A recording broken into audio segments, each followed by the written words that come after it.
Tasmania's Peter Sculthorpe has been honoured at the Australian Art Music Awards. The nation's top orchestral award went to composer Nigel Westlake, whose 21-year-old son was run over and killed in a road rage incident in Sydney 4 years ago. This was the end of a musical journey that Nigel Westlake could never have imagined. His peers voted his requiem for his murdered son Eli the best orchestral work of the year. This was my way of putting my son's spirit to rest. His life was taken by another, and I always felt that there was a great sense of restlessness around his spirit, certainly around my spirit.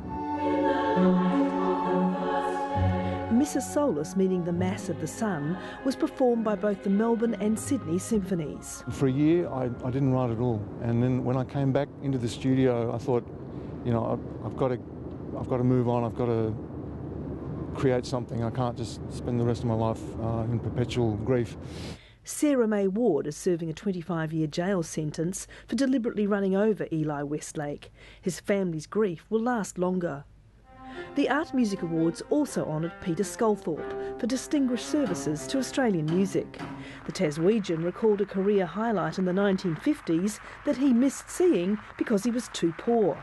Louis Armstrong played a piece of mine in the old Sydney Stadium in Rushcutters Bay, and that was really exciting, but I'd returned to Tasmania and I just couldn't afford the fare to come to Sydney to hear it.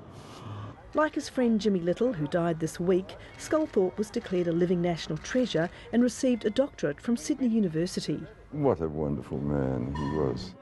The Australian String Quartet highlighted Peter Sculthorpe's love of Indigenous music by playing his composition, Jabberoo Dreaming. Anne-Marie Nicholson, ABC News.